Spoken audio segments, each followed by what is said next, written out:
Previously on Brain and You. You remember the one you want to remember. Some other ones you don't want to remember, you don't remember. Some other ones you don't want to remember, you find you remember whether you like it or not. Some other ones you want to remember, they just don't. Only that in the day-to-day living, it works out in different fine details. We discussed. So how is memory?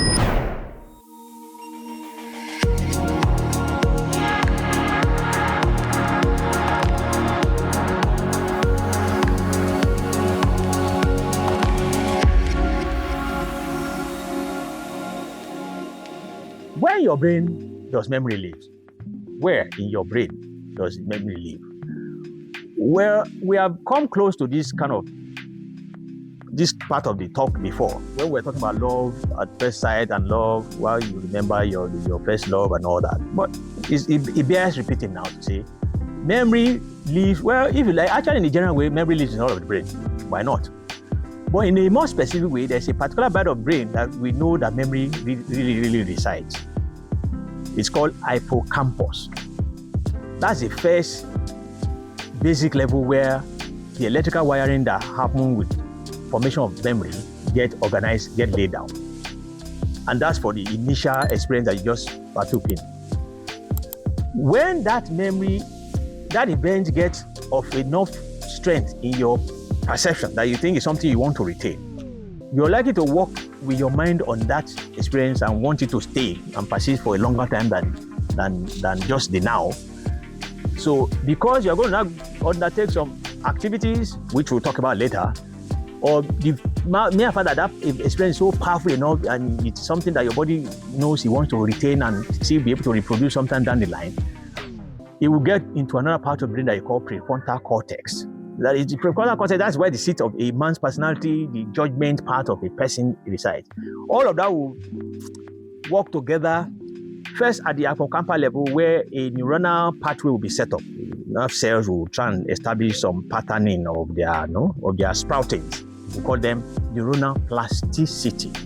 Neuronal plasticity. At this level, the nerve cells, at the first experience of that thing that you are going to need to remember down the line, at the first experience of it, they will need to sprout they will receive the information, they will send out their electrical wiring that makes it to happen, makes you to perceive something. But because it's something that your inner part is already telling you something that you need to remember down the line, they will also begin to do some outsprouting of nerves, by a part of nerve processes, which is what we call neuroplasticity, as the ability of the nerve cell to form, to reform, to reshape, so that they conform to a particular mode, which will be the pattern that will be recognized down the line to be what represents that memory. But the next thing that needs to happen is what we then call long-term potentiation. If you're going to need to keep that experience for long in your memory pool. If it stays only at the hippocampus with the neuroplasticity, well, you will form the memory there and you will keep it in your mind for the next 1, 2, 3 days. But if something you're going to need to remember in 20 years' time from now, then something else needs to happen. That will have to be at the level of the prefrontal cortex, where other things will work, plus amygdala. That's another place where some of the aspects of the memory gets formed, your pleasant parts of memory. All of that's synchronized to decide this is something I would like to enjoy all the time, so I would like to remember it all the time in a good way. Or this is a sad experience, but I don't want to forget it. See, it's a sad experience, but I need to keep it because I will need the experience to be able to do what I want to do. So all of that will now come to at the prefrontal cortex level and the limbic system, what we call the limbic system. All of that synchronized, but I'm not sure you need all of those heavy terms, but to show that there are parts of the brain where things get laid down for short-term memory, hippocampus, amygdala, and all of that, and prefrontal cortex for what we call long-term potentiation. That's where long-term memory. So is your memory playing the truth? Well, it is the other point I was going to need to make to say is that this subject of memory itself does not stand alone in a man. It's not just memory. A man is not just memory. A man is not just the brain work, the brain electricity, the brain chemicals that make an event to be recalled down the line later in your life. A man has a soul to him. The memory, the brain part may be his mind part. That may be the mind part, using another balance. But there's a soul and there's a spirit to man. So a man remembers what he wants to remember. A man may not remember what he doesn't want to remember. So, is your memory playing the truth? Travel beyond limits. Nothing required from you except your bags. From Nigeria to zero travel limits, DigiFly beyond limits. Well, it depends on what your own foundation of truth is.